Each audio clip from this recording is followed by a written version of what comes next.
La projection Cléo de 5 à 7 est attendue. Agnès Varda a su faire sa place comme femme dans le milieu du cinéma.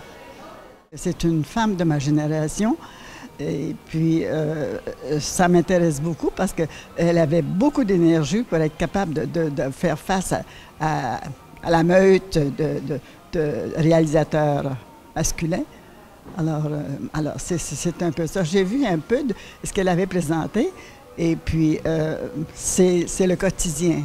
Alors, je pense que le quotidien, souvent dans les films, c'est trop romancé.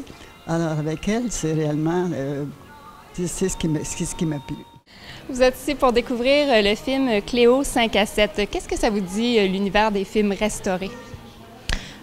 C'est une très belle occasion pour voir des films qu'on ne peut plus voir aujourd'hui au cinéma. Et ça nous fait un peu une rétrospective de voir ce qui a déjà été fait et de pouvoir comparer aussi à ce qui est fait aujourd'hui. Oui, la même chose à peu près, de voir des films qu'on n'a plus la chance de voir sur grand écran, au lieu de les voir sur nos petits ordinateurs. Bonjour à tous, bienvenue à notre deuxième séance d'éléphants classiques de la journée. Donc nous avons commencé ce matin avec un film vietnamien, L'odeur de la papaye verte, un film plutôt récent au regard de son année de création puisque c'était un film de 1993. Là on remonte dans le temps, toujours dans l'idée du voyage. Cléo de 5 à 7, c'est un film de 1962 qui était en compétition officielle au Festival de Cannes, donc qui à l'époque était classé, dont les pays envoyaient eux-mêmes les films au festival. La sélection artistique était faite en amont et donc là ce film-là représentait la France. Et quand je vous parle de voyage, c'est surtout un tourbillon de vie, puisque on a l'épopée d'une jeune chanteuse entre donc 17h et 18h30 à Paris. Donc on part de la rive droite, vous verrez, alors Paris est très, pour ceux qui sont déjà partis à Paris ou qui connaissent bien la ville, Paris est très divisé entre la rive droite et la rive gauche. D'ailleurs il y a un film de Truffaut qui s'appelle comme ça. Effectivement dans la topographie de la ville, c'est quelque chose d'assez marquant. Donc là on va partir de la rive droite puisqu'on est rue Saint-Honoré, donc dans les quartiers plus chics, et on va aller vers la rive gauche, dans des quartiers plus populaires, qui le sont beaucoup moins maintenant. Là vous verrez dans le film, donc on part quand on arrive rive gauche, on est dans le quartier de Montparnasse, dans le quartier de la rue Daguerre, donc qui est le 14e arrondissement, qui étaient des quartiers très populaires encore à l'époque, puisque Paris avait annexé le 14e arrondissement à la fin du 19e siècle. Donc c'était encore resté très très populaire. Et vous verrez ça dans le film. Donc Agnès Varda était une des réalisatrices qui était de ce côté-là de Paris, avec Chris Marker notamment, qui était lui aussi qui était un documentariste, conteur. Et donc il y avait cette séparation-là très nette entre la rive droite, donc la rive droite où les cahiers du cinéma étaient établis, puisque c'était le point vraiment d'ancrage de la nouvelle vague, donc près des Champs-Élysées dans le 8e arrondissement, où il y avait toutes les salles de cinéma de Paris, où on pouvait voir tous les films en première exclusivité. Et donc la rive gauche, beaucoup plus populaire, avec le quartier Montparnasse, plus bohème, plus intellectuel, avec les artistes généralement qui habitaient là-bas, puisque les loyers étaient moins chers, comme ça peut être le cas à Berlin à l'heure actuelle. Je ne sais pas pour Montréal, je ne suis pas assez doué encore, donc j'espère que dans quelques années je pourrai vous expliquer la topographie de la ville par rapport au film. En tout cas, dans ce film-là, vraiment, c'est très très marquant. Alors, il y a plusieurs choses à retenir. Tout d'abord, la photo de Jean Barbier, donc le directeur de la cinématographie du film, qui auparavant était cadreur, qui a été le grand cadreur de la nouvelle vague, et qui a vraiment travaillé avec Agnès Varda sur une photo où on n'a plus du tout d'horizon. Donc vous verrez, on n'a pas de point de fuite, pas d'horizon, on est vraiment au plus proche des visages des personnages, et ça c'est quelque chose de très très marquant. Le regard direct est très peu utilisé à l'époque. En fait, il vient d'un film de Bergman, son tout premier je crois, et à la fin avec l'actrice qui donc regarde le spectateur. Ça, c'est une chose qui a beaucoup marqué tous les réalisateurs de la nouvelle vague, justement, pour le fait que l'acteur ou l'actrice puisse s'adresser au public.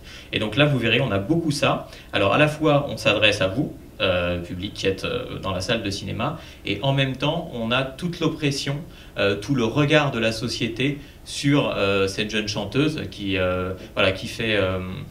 fait montre, si vous voulez, de frivolité, puisque vous verrez dans son parcours, à la fois pour oublier la maladie dont elle pense être victime, et à la fois pour oublier toute l'atmosphère qui irrigue le film, puisque le film, en fait, en sous-texte, parle de la guerre d'Algérie. Beaucoup de films de cette époque-là sont irrigués par les événements, puisqu'on n'appelait pas ça guerre à l'époque en France, c'était les événements de la guerre d'Algérie.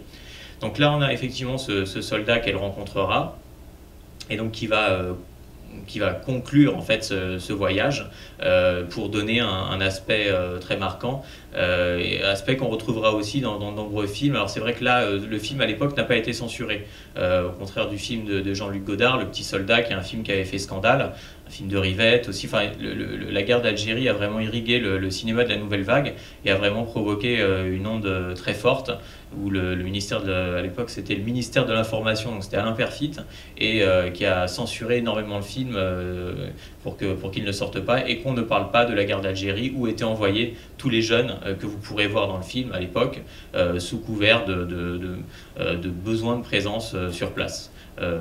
Mon père vous en parlerait mieux que moi, mais voilà, ça serait intéressant d'avoir le point de vue de quelqu'un qui a vécu ça justement, et le fait d'écraser ça. Et ça, dans le film, vraiment, tout ça c'est sous-jacent. La maladie et aussi la maladie de cette guerre, vraiment qui plombe la France, et donc qui casse, si vous voulez, l'esprit des 30 Glorieuses pour dire à la jeunesse que tout n'est pas possible et que la guerre est à la porte de leur jeunesse justement. Une autre chose sur la carrière d'Agnès Varda, donc c'est son deuxième film.